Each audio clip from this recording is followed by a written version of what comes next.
رات کو ہرقل نے اپنے جرنیلوں اور مشیروں کو بلایا۔ کیا تمہیں معلوم ہے سرحد پر کیا ہو رہا ہے؟ ہرقل نے پوچھا۔ مدینہ کی فوج 3 جگہوں پر آ گئی ہے۔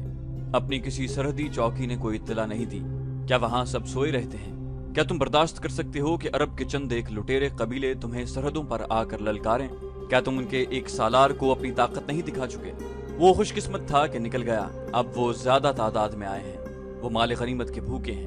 فوراً تیاری شروع کر دو، ان کا کوئی ایک آدمی اور کوئی گھوڑا یا اونٹ واپس نہ جائے۔ شام کے فوجوں کے کمانڈر نے کہا، شہنشاہ ہرقل، آپ اتنے ناتجربہ کار تو نہیں جیسی آپ نے بات کی ہے۔ اگر یہ معاملہ کچھ اور ہوتا تو ہم آپ کی تائید کرتے، لیکن یہ مسئلہ جنگی ہے۔ آپ جانتے ہیں کہ شکست کے بعد کیا ہوتا ہے۔ ہرقل نے کہا، مجھے سبق نہیں مشورہ چاہیے۔ وہ کیا ہے جو میں نہیں جانتا؟ شہنشاہ سب کچھ جانتے ہیں، ایسی بات نہ کریں۔ جس نے فارس کے شہنشاہ اردشیر کی جان لے لی تھی، رومی فوج کے کمانڈر نے کہا، اس کی جنگی طاقت ہماری ٹکر کی تھی۔ آپ بھی اس فوج سے لڑ چکے ہیں، اس کے بعد آپ کو بھی عراق پر فوج کشی کی جرت نہیں ہوئی۔ اب فراز کے میدان میں ہمیں مسلمانوں کے خلاف فارسیوں کو اتحادی بنانا پڑا اور ہم نے عیسائی قبیلوں کو ساتھ ملایا، مگر خالد بن ولید رضی اللہ عنہ ہمیں شکست دے گئے۔ کیا تم یہ کہنا چاہتے ہو کہ ہمیں مسلمانوں سے ڈرنا چاہیے؟ ہرقل نے طنزیہ لہجے میں پوچھا۔ کمانڈر نے کہا، نہیں شہنشاہ، اردشیر بھی مدائن میں بیٹھا ایسی ہی باتیں کرتا تھا جیسی آپ ہمس میں بیٹھے کرتے ہیں۔ میں آپ کو یاد دلا رہا ہوں کہ فارسیوں کا انجام دیکھیں۔ مدائن کے محل اب بھی کھڑے ہیں، لیکن مقبروں کی طرح۔ اردشیر نے پہلے پہل مسلمانوں کو عرب کے بدو اور ڈاکو کہا تھا۔ میں نے فارسیوں کی شکست کی چھان بین پوری تفصیل سے کی ہے۔ اردشیر کے منہ سے یہی الفاظ نکلے تھے، کچل دو، مگر اس کا جو بھی جرنیل مسلمانوں کے مقابلے کو گیا وہ چلا گیا۔ مسلمان ان کے علاقوں پہ علاقے فتح کرتے آئے، حتیٰ کہ ان کے تیر مدائن میں گرنے لگے۔ اور شہنشاہ ہرقل، مجھے معلوم ہوا ہے کہ مسلمان مذہبی جنون سے لڑتے ہیں، مال غنیمت کے لیے نہیں۔ ہم زمین کے لیے لڑتے ہیں، مسلمان جنگ کو ایک عقیدہ سمجھتے ہیں۔ ہم ان کے عقیدے کو سچا سمجھیں یا نہ سمجھیں، اس سے کیا فرق پڑتا ہے؟ شہنشاہ کو اس پر بھی غور کرنا پڑے گا کہ مسلمان ہر میدان میں تھوڑی تعداد میں ہوتے ہیں، وہ جذبے اور جنگی چالوں کے زور پر لڑتے ہیں۔ فراز میں ہم نے اپنے فارسیوں کی اور عیسائیوں کی نفری کو اتنا زیادہ پھیلا دیا تھا کہ مسلمانوں کی تھوڑی سی نفری ہمارے پھیلاؤ میں آ کر گم ہو جاتی، لیکن مسلمانوں نے ایسی چال چلی کہ ہمارا پھیلاؤ سکڑ گیا اور ہم پٹ کر رہ گئے۔ دوسرے جرنیلوں نے بھی اسی طرح کے مشورے دیے اور ہرقل قائل ہو گیا کہ مسلمانوں کو طاقتور اور خطرناک دشمن سمجھ کر جنگی تیاری کی جائے۔ لیکن میں اسے اپنی توہین سمجھتا ہوں کہ مسلمان جو کچھ ہی سال پہلے وجود میں آئے ہیں، عظیم سلطنت روم کو للکاریں۔ ہرقل نے کہا، ہمارے پاس ہماری صدیوں پرانی تاریخ ہے۔ رومیوں نے ساری دنیا پر دہشت طاری کیے رکھی ہے۔ ہمارا مذہب دیوتاؤں کا مذہب ہے، آسمانوں اور زمین پر ہمارے دیوتاؤں کی حکمرانی ہے۔ اسلام ایک انسان کا بنایا ہوا مذہب ہے جس کے پھیل جانے کی کوئی وجہ سمجھ نہیں آتی۔ میں صرف یہ حکم دوں گا کہ اس مذہب کے پیروکاروں کو اس طرح ختم کرو کہ اسلام کا نام لینے والا کوئی زندہ نہ رہے۔ اگلے ہی روز ہرقل کو اطلاع ملی کہ مسلمانوں کے ساتھ رومی فوج کی ٹکر ہوئی اور رومی فوج بڑی بری طرح پسپا ہوئی۔ یہ عمر بن العاص رضی اللہ عنہ کے دستے تھے جو تبوک کی طرف آگے بڑھے تو رومی فوج کے کچھ دستے ان کی راہ میں حائل ہو گئے۔ یہ شام کے عیسائی عربوں کے دستے تھے جن کے ذمے سرحدوں کی دیکھ بھال کا کام تھا۔ عمر بن العاص بڑے ہوشیار سالار تھے۔ انہوں نے ایسی چال چلی کہ اپنے ہراول دستے کو دشمن سے ٹکر لینے کے لیے آگے بھیجا اور دشمن کو گھیرے میں لینے کی کوشش کی، لیکن شام کے عیسائی عربوں کے دستے تھوڑا سا نقصان اٹھا کر پسپا ہو گئے۔ عمر بن العاص ایلا کے مقام پر پہنچ گئے۔ یزید بن ابی سفیان بھی اپنے دستوں کے ساتھ ان سے آن ملے۔ جو ہی مدینہ کے لشکر کے یہ دونوں حصے اکٹھے ہوئے، روم کی فوج ان کا راستہ روکنے کے لیے سامنے آ گئی۔ مورخوں کے مطابق روم کی اس فوج کی نفری تقریباً اتنی ہی تھی جتنی کہ مسلمانوں کی تھی۔ اب 2 مسلمان سالار اکٹھے ہو گئے تھے۔ انہوں نے رومیوں کے ساتھ آمنے سامنے کی ٹکر لی۔ رومیوں نے جم کر مقابلہ کرنے کی کوشش کی لیکن قدم نہ جما سکے اور پسپا ہو گئے۔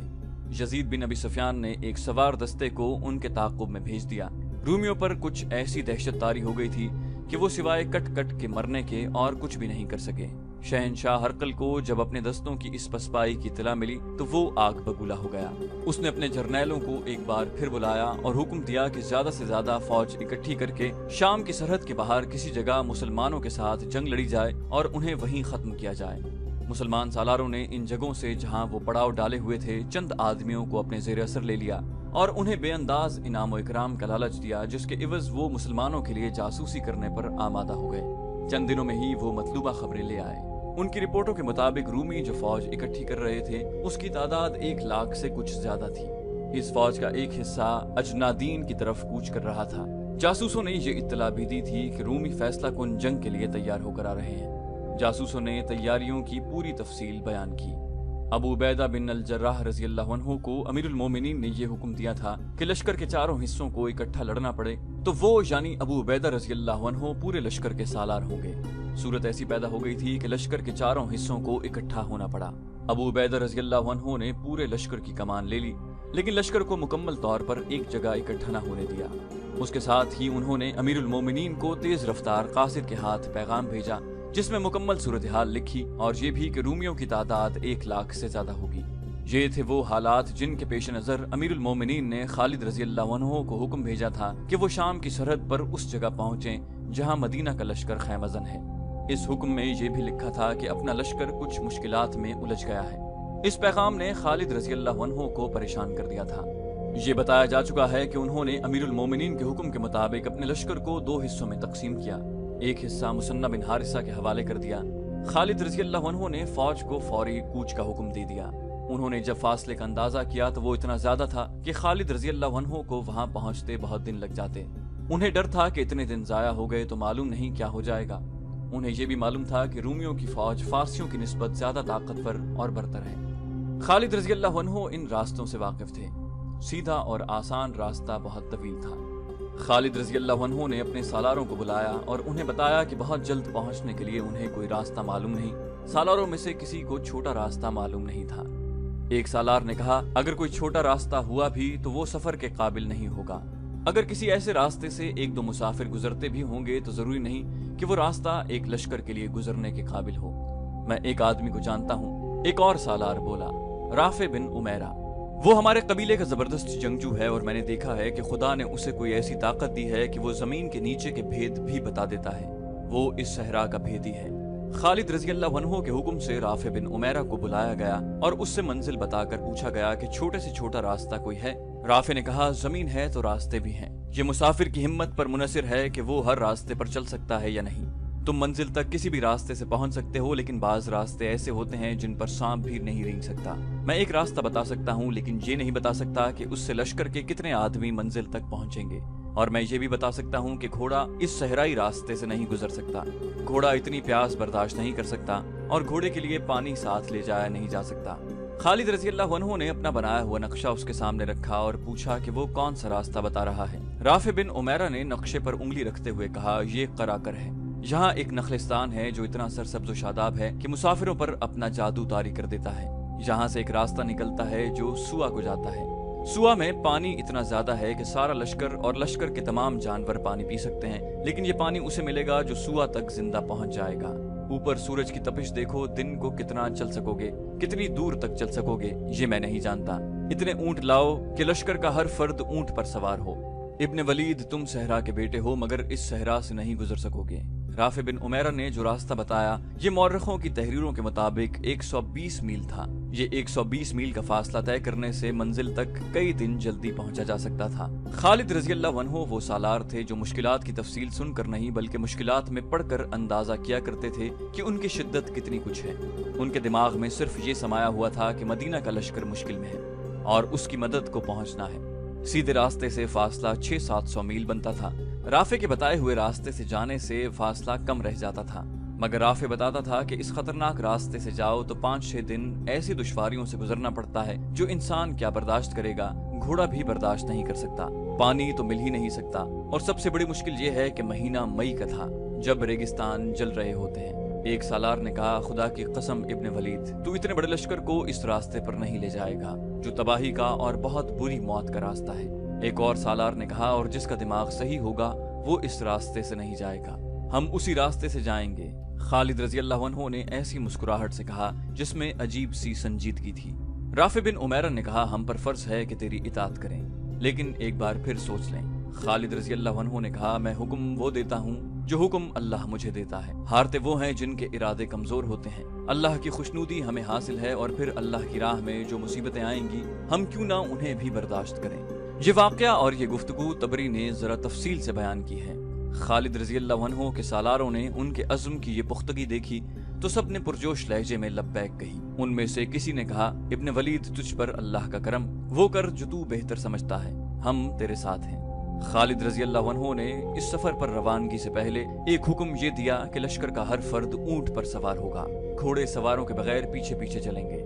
दूसरा हुक्म ये कि औरतें और बच्चों को मदीना भेज दिया जाए। सालारों को खालिद रजी अल्लाह अन्हु ने कहा था कि तमाम लश्कर को अच्छी तरह बता दें कि वो ऐसे रास्ते से जा रहे हैं जिस रास्ते पर पहले कभी कोई लश्कर नहीं गुजरा। हर किसी को ज़हनी तौर पर तैयार किया जाए। मई का महीना ऊंटों की फराहमी में गुजर गया। जून 634 ईस्वी रब्बिउल आखिर 13 हिजरी का महीना शुरू हो गया। अब तो सहरा जल रहा था।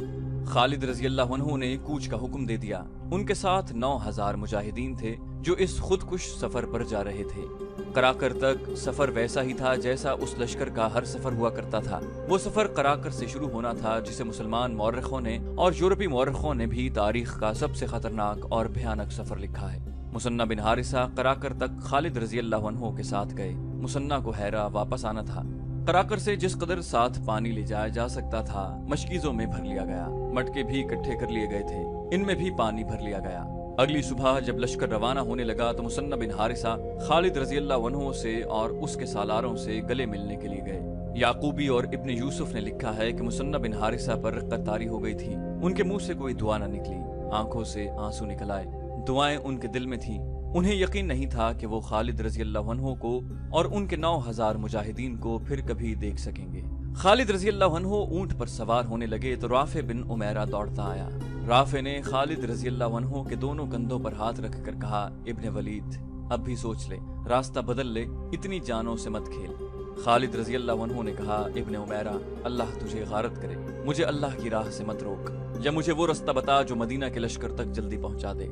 तू नहीं जानता, तू हट जा मेरे सामने से और हुक्म मान जो मैंने दिया है। राफे खालिद रजी अल्लाह अन्हु के आगे से हट गया। खालिद रजी अल्लाह अन्हु ऊंट पर सवार हुए और लश्कर चल पड़ा। सबसे आगे राफे का ऊंट था, उसे राहबरी करनी थी। मुसन्ना बिन हारिसा खड़े देखते रहे। उन्होंने अपने साथियों से कहा, अमीरुल मोमिनीन ने ठीक कहा था कि अब कोई माँ खालिद रजी अल्लाह अन्हु जैसा बेटा नहीं पैदा करेगी। वही सहरा जो रात को खुनक था, सूरज निकलते ही तपने लगा, और जब सूरज और ऊपर आया तो जमीन से पानी के रंग के शोले उठने लगे। पानी के रंग का झिलमिल करता एक पर्दा था जो आगे आगे चल रहा था। उसके आगे कुछ पता नहीं चलता था कि क्या है। जून का सूरज जब सर पर आया तो लश्कर के अफराद एक दूसरे को पहचान नहीं सकते थे। हर कोई जमीन से उठती हुई तपिश के लरसते पर्दे में लरसता, कांपता या लटके हुए बारीक कपड़े की तरह, लहरों की तरह हिलता नजर आता था। मुजाहिदीन ने एक जंगी तराना मिलकर गाना शुरू कर दिया। खालिद रजी अल्लाह अन्हु ने उन्हें रोक दिया क्योंकि बोलने से प्यास बढ़ जाने का इम्कान था। ऊंट कई कई दिनों तक प्यासा सफर कर सकता है, लेकिन इंसान पैदल जा रहा हो या ऊंट या घोड़े पर सवार हो, वो चंद घंटों से ज्यादा प्यास बर्दाश्त नहीं कर सकता। पहली शाम जब पड़ाव हुआ तो तमाम लोग पानी पर टूट पड़े। उनके जिस्म जल रहे थे। खाने की जगह भी उन्होंने पानी पी लिया। दूसरे दिन लश्कर का हर आदमी महसूस करने लगा कि ये वो सहरा नहीं जिसमें उन्होंने बेशुमार बार सफर किया है। ये तो जहन्नम है जिसमें वो चले जा रहे हैं। एक तो तपिश थी जो जला रही थी, दूसरे रेत की चमक थी जो आंखें नहीं खोलने देती थी। रेत का समंदर था बल्कि ये आग का समंदर था, और लश्कर शोलों में तैरता जा रहा था। तीसरे रोज का सफर इस तरह हौलनाक और अजियतनाक हो गया कि टीलों और नशेब फराज का इलाका शुरू हो गया था। ये रेत और मिट्टी के टीले थे जो आग की दीवारों की मानंद थे। पहले तो लश्कर सीधा जा रहा था, अब थोड़े थोड़े फासले पर मुड़ना पड़ता था। दीवारों जैसे टीले मुजाहिदीन को जला रहे थे। यहाँ सबसे ज्यादा खतरा भटक जाने का था। बाज दीवारों जैसे टीलों के दरमियान जगह इतनी तंग थी कि ऊंट दोनों तरफ रगड़ खाकर गुजरते थे। ऊंट बिदक जाते थे कि उनके जिस्मों के साथ गर्म लोहा लगाया गया है। तीसरी शाम पड़ाव हुआ तो सबके मुंह खुले हुए थे और वो आपस में बात भी नहीं कर सकते थे। उस शाम लश्कर ने पानी पिया तो ये हौलनाक इंकशाफ हुआ कि बाकी सफर के लिए पानी नहीं रहा। पानी का जखीरा 5 दिनों के लिए काफी था, मगर ये तीसरे रोज ही खत्म हो गया। रास्ते में भी मुजाहिदीन पानी पीते थे। चौथा दिन कयामत से कम न था। पानी की एक बूंद नहीं थी। प्यास का असर जिस्मानी होता है और एक असर सहरा का अपना होता है जो जहन को बिगाड़ देता है। ये होती है वो कैफियत जब शराब नजर आने लगते हैं, पानी और नखलिस्तान दिखाई देते हैं, शहर और समंदरी जहाज नजर आते हैं और मुसाफिर उन्हें हकीकत समझते हैं। रेत की चमक का असर बड़ा ही खौफनाक था। लश्कर में से किसी ने चिल्लाकर कहा, वो पानी आ गया, पहले मैं पीऊंगा। वो आदमी चलते ऊंट से कूदकर एक तरफ दौड़ पड़ा। 3-4 मुजाहिदीन उसके पीछे गए। राफे बिन उमैरा ने दूर से कहा, इसे अल्लाह के सुपुर्द करो, सहरा ने कुर्बानियां वसूल करनी शुरू कर दी हैं, उसके पीछे मत दौड़ो, सब मरोगे। थोड़ी देर बाद एक मुजाहिद बेहोश होकर ऊंट से गिरा। वो उठा और ऊंट की तरफ आने की बजाय दूसरी तरफ चल पड़ा। कोई भी उसके पीछे न गया। पीछे न जाने की एक वजह यह भी थी कि सबकी आंखें बंद थीं। एक रेत की चमक और तपिश आंखें खोलने ही न देती थी। चौथा दिन जो पानी के बगैर गुजर रहा था, सही मायनों में जहन्नम के दिनों में से एक था। ऐसा लगता था जैसे सूरज और नीचे आ गया हो। पहले तो सब खुद आंखें बंद रखते थे क्योंकि चमक और तपिश आंखों को जलाती थी। अब आंखें खुलती ही नहीं थी। ऊंट तक हारने लगे थे। कोई ऊंट बड़ी खौफनाक आवाज निकालता, बैठने के लिए अगली टांगों को दोहरे करता और एक पहलू पर लुढ़क जाता। सवार भी गिरता मगर उसमें उठने की हिम्मत न होती। लश्कर में हर किसी की आंखें बंद थीं और दिमाग बेकार हो गए थे। उन्हें महसूस ही नहीं होता था कि उनका कोई साथी ऊंट से गिर पड़ा है या ये कि उसका ऊंट भी गिर पड़ा है और उसे उठाकर अपने साथ ऊंट पर बिठा लें। शराब का शिकार होने वालों की तादाद बढ़ती जा रही थी। खुद खालिद रजी अल्लाह अन्हु की हालत ऐसी हो गई थी कि उन्हें कुछ पता नहीं चल रहा था कि लश्कर में क्या हो रहा है। वो तो अज़्म और ईमान की कुव्वत थी जो उन्हें जिंदा रखे हुए थी, और ये ऊंट थे जो चले जा रहे थे। अगर ऊंट रुक जाते तो लश्कर का कोई एक भी फर्द एक कदम न चल सकता। घोड़ों के मुंह खुल गए थे और जबानें लटक आई थीं। मुजाहिदीन की जबानें सूज गई थीं। हल्क में कांटे चुभ रहे थे, इस वजह से उनके मुंह भी खुल गए थे। वो तो अब लाशों की मानंद हो गए थे। ऊंटों की पीठों पर अपने आप को संभाल नहीं सकते थे, इसीलिए उनमें से कोई न कोई गिर पड़ता था। अब वो आलमे नज़ा के करीब पहुंच रहे थे। जिस्मों की नमी खुश्क हो चुकी थी। रात को लश्कर रुका। तमाम रात मुजाहिदीन ने जागते गुजारी। जिस्मों के अंदर सुइयां चुभती थी। जबानों की हालत ऐसी थी जैसे मुंह में किसी ने लकड़ी का टुकड़ा रख दिया हो। सफर के आखिरी दिन का सूरज तुलू होकर मुजाहिदीन को मौत का पैगाम देने लगा। कई मुजाहिदीन ऊंटों पर बेहोश हो गए। वो खुशकिस्मत थे जो लुढ़क कर गिरे नहीं। ये लश्कर अब एक लश्कर की तरह नहीं जा रहा था। ऊंट बिखर गए थे, बाज बहुत पीछे रह गए थे, कई दाएं और बाएं फैल गए थे। रफ्तार खतरनाक हद तक सुस्त हो गई थी। ये पानी के बगैर दूसरा दिन था और ये एक मौजज़ा था कि वो अभी तक जिंदा थे। कौन सी ताकत थी जो उन्हें जिंदा रखे हुए थी? वो अल्लाह का वो पैगाम था जो रसूलुल्लाह सल्लल्लाहु अलैहि वसल्लम लाए थे। और ये मुजाहिदीन इंसानियत की निजात के लिए अल्लाह का ये पैगाम जमीन के गोशे गोशे तक फैलाने के लिए सहरा की आग में से गुजर रहे थे। अल्लाह ने उन्हें बड़ी ही अजियतनाक आजमाइश में डाल दिया था और उसी की जात उन्हें जिंदा रखे हुए थी। गुरूब आफ्ताब से बहुत पहले खालिद रजी अल्लाह अन्हु अपने ऊंट को राफे बिन उमैरा के ऊंट के करीब ले गए। खालिद रजी अल्लाह अन्हु ने बड़ी मुश्किल से ये अल्फाज जबान से निकाले, इब्ने उमैरा, क्या अब हमें इस चश्मे पर नहीं होना चाहिए था जिसका तूने जिक्र किया था? सुआ एक ही मंजिल दूर रह गया होगा। राफे बिन उमैरा ने कहा, अल्लाह तुझे सलामत रखे वलीद के बेटे। मैं आशुबे चश्म का मरीज था। इस सहरा ने मेरी आंखों का नूर खत्म कर दिया है। मैं अब कैसे देखूं? खालिद रजी अल्लाह अन्हु ने घबराई हुई आवाज में पूछा, क्या तू अंधा हो गया है? जो तू देख सकता था वो हम में से कोई भी नहीं देख सकता। क्या हम भटक गए हैं? मौरिख वाक़िदी और तबरी ने लिखा है कि राफे बिन उमैरा की बीनाई खत्म हो गई थी। उसने जहन में कुछ हिसाब रखा हुआ था। इन दोनों मौरिखों ने उसके सही अल्फाज अपनी तहरीरों में नकल किए हैं। राफे ने कहा, इब्ने वलीद, लश्कर यहीं रोक ले। अपने कुछ आदमियों को आगे भेज। उन्हें कह कि वो औरतों के पिस्तानों की शक्ल के 2 टीलों को तलाश करें। खालिद रजी अल्लाह अन्हु ने कुछ आदमियों को आगे भेज दिया। ये आदमी जल्द ही वापस आए और उन्होंने बताया कि वो 2 टीले देख आए हैं। राफे ने खालिद रजी अल्लाह अन्हु से कहा कि अल्लाह के करम से वो सही रास्ते पर जा रहे हैं, लश्कर को आगे ले चलो। राफे बिन उमैरा ने कहा, इब्ने वलीद, अब अपने आदमियों से कह दे कि एक दरख्त को ढूंढें जिस पर कांटे ही कांटे होंगे और वो दरख्त ऊंचा दरख्त नहीं होगा। वो दूर से इस तरह नजर आएगा जैसे कोई आदमी बैठा हुआ हो। ये दरख्त उन 2 टीलों के दरमियान होगा। आदमी घूम फिर कर वापस आ गए और उन्होंने ये जानकर खबर सुनाई कि इन टीलों के दरमियान और इर्द गिर्द बल्कि दूर दूर तक कोई ऐसा दरख्त नहीं है।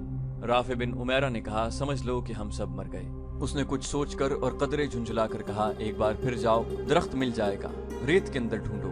आदमी फिर गए। बर्छियां और तलवारें रेत में मार मार कर मतलूबा दरख्त खोजने लगे। एक जगह उन्हें रेत की ढेरी नजर आई। रेत हटाई तो वहां एक दरख्त का टुंड-मुंड सा तना जाहिर हुआ। ये खारदार था। राफे ने कहा, उखाड़ दो इस दरख्त को और इस जगह से जमीन खोद दो। जमीन इतनी ज्यादा नहीं खोदी गई थी, लेकिन पानी उमड़ पड़ा और नदी की तरह बहने लगा। उस गड्ढे को खोद खोद कर खुला करते चले गए, हत्ता कि ये एक वसी तालाब बन गया। लश्कर के मुजाहिदीन इस पानी पर टूट पड़े। वाक़िदी लिखता है कि ये पानी इतना ज्यादा था कि इतने बड़े लश्कर ने पिया, फिर ऊंटों और घोड़ों ने पिया, तब भी ये उमड़ता रहा। मुजाहिदीन ने मशकीज़े भर लिए تب انہیں خیال آیا کہ معلوم نہیں ان کے کتنے ساتھی پیچھے رہ گئے ہیں۔ اونٹ بھی تر و تازہ ہو چکے تھے اور انسان بھی۔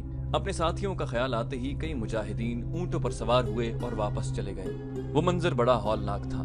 جگہ جگہ کوئی نہ کوئی مجاہد اور کوئی اونٹ یا گھوڑا ریت پر بے ہوش پڑے تھے۔ مجاہدین نے ان کے منہ میں پانی ڈالا اور انہیں اپنے ساتھ لے آئے۔ بعض مجاہدین شہید ہو چکے تھے، انہیں ان کے ساتھیوں نے وہیں دفنا دیا۔ خالد رضی اللہ عنہ نے رافع بن عمیرہ کو گلے لگا کر کہا، ابن عمیرہ، تو نے لشکر کو بچا لیا ہے۔ رافع نے کہا، اللہ نے بچایا ہے ابن ولید، میں اس چشمے پر صرف ایک بار آیا تھا اور یہ 30 سال پہلے کا واقعہ ہے۔ میں اس وقت کم سن لڑکا تھا اور میرا باپ مجھے اپنے ساتھ لایا تھا۔ اس چشمے کو اب ریت نے چھپا لیا تھا، لیکن مجھے یقین تھا کہ یہاں چشمہ موجود ہے۔ یہ اللہ کا خاص کرم ہے کہ چشمہ موجود تھا۔ ان مجاہدین کی مہم اس سفر پر ختم نہیں ہوئی تھی، یہ تو آزمائش کی ایک کڑی تھی جس میں سے وہ گزر آئے تھے۔ ان کا اصل امتحان ابھی باقی تھا۔ شام کی سرحد تک پہنچنے کے لیے ابھی 2 منزلیں باقی تھیں، لیکن وہ کٹھن نہیں تھیں۔ ابھی مشکل یہ تھی کہ رومی ان کے مقابلے کے لیے اور انہیں شام کی سرحدوں سے دور ہی ختم کرنے کے لیے اتنی زیادہ فوج اکٹھی کر رہے تھے، جس کے مقابلے میں مسلمانوں کی یہ نفری کوئی حیثیت نہیں رکھتی تھی۔